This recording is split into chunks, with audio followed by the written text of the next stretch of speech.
Mega DSC notification 2025 mega DSC అభ్యర్థుల యొక్క ఆవేదనను పట్టించుకొని లోకేష్ బాబు ఒక విద్యాశాఖ మంత్రిగా మెగా డిఎస్సి అభ్యర్థులు ఏం చెబుతున్నారు, వాళ్ళు ఏం మాట్లాడుతున్నారు, ఏం అభ్యర్థిస్తున్నారు, ఒక విద్యాశాఖ మంత్రిగా వాళ్ళ యొక్క అభ్యర్థనలను పరిగణలోకి తీసుకోవాలి.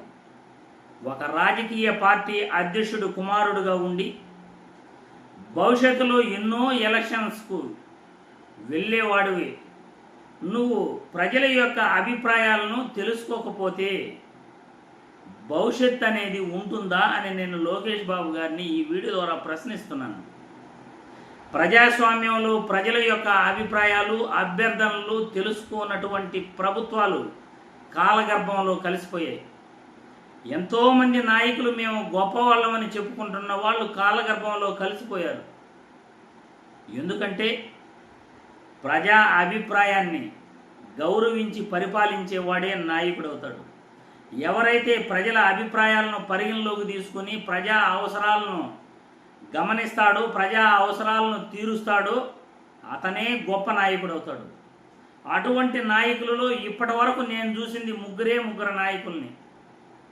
మహానుభావుడు ఎన్టీఆర్ గారు, అదేవిధంగా స్వర్గీయ రాజశేఖర్ రెడ్డి గారు, అదేవిధంగా ప్రజల కోసం ఎన్నో మెడికల్ కళాశాలల నిర్మాణం, ప్రభుత్వ బడులో, ప్రభుత్వ ఆసుపత్రులు, వైద్య రంగానికి 54,000 పోస్టులు, సచివాలయ ఉద్యోగాలు, సచివాలయ వ్యవస్థ, వాలంటీర్ వ్యవస్థ, రేషన్ షాపులు ప్రజల మధ్యకు తీసుకురావటం, ఇవన్నీ ఎన్నో వినూతన కార్యక్రమాలు చేపట్టి గొప్ప నాయకుడిగా జగన్మోహన్ రెడ్డి కూడా ఈరోజు అంత అభిమానం జగన్మోహన్ రెడ్డి గురించి ఎక్కడికొచ్చినా అభిమానం ప్రజలు చూపిస్తున్నారంటే కారణం ప్రజల యొక్క అవసరాలు ఆయన గమనించాడు కాబట్టి గొప్ప నాయకుడయ్యాడు. ఈరోజు ప్రతిపక్ష నాయకులు కూడా ఏదో ఒక సందర్భంలో మాట్లాడుతూ జై జగన్ అనేస్తున్నారు. ఉదాహరణ, నిన్నో మొన్న ఒక జనసేన లీడరే ఒక నిండు సభలో జై జగన్ అంటున్నాడు. నెల్లూరులో జనసేన నాయకుడే జై జగన్ అంటా ఉంటే పక్కన వాళ్ళు పొడుస్తున్నారు. లోకేష్ బాబు ముందరే ఒక మహిళ జై జగన్ అని నినదించింది. ఇవన్నీ ఎందుకు జరుగుతున్నాయంటే ప్రతి ఒక్కరూ కూడా జగన్మోహన్ రెడ్డిని గుండెల్లో నింపుకున్నారు. లోకేష్ బాబు గారు కూడా మంచి నాయకుడిగా ఎదగాలి అంటే అభ్యర్థుల యొక్క మెగా డిఎస్సి అభ్యర్థుల యొక్క అభ్యర్థనలను పరిగణలోకి తీసుకోవాలి. ఆ ప్రజల యొక్క వినతులను ఆయన స్వీకరించాలి. ఈరోజు మెగా డిఎస్సి అభ్యర్థులందరూ కూడా ఒకటే కోరుకుంటున్నారు. మీరు మెగా డిఎస్సి నోటిఫికేషన్ ఇచ్చారు, నోటిఫికేషన్ ఇచ్చిన తర్వాత సిలబస్ కూడా ఆన్లైన్లో పెట్టారు. ఆ సిలబస్ చదువుకోవడానికి మినిమం 110 రోజుల నుండి 150 రోజులు టైం పడుతుంది.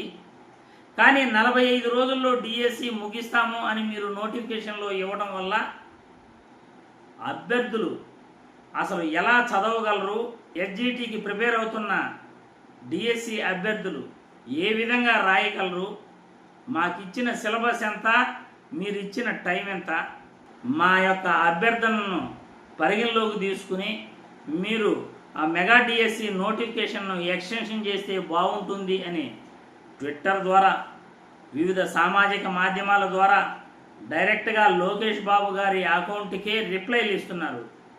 లోకేష్ బాబు గారికే కామెంట్లు పెడుతున్నారు. ఇవన్నీ లోకేష్ బాబు గారు చూడరా? ఒక విద్యాశాఖ మంత్రిగా మెగా డిఎస్సి నోటిఫికేషన్ ఇచ్చిన తర్వాత అభ్యర్థులు వాళ్ళు కోరుకుంటున్నారు, అభ్యర్థుల యొక్క కోరిక తీర్చటం ప్రజాస్వామ్యంలో ఒక నాయకుడిగా మీ బాధ్యత కాదా?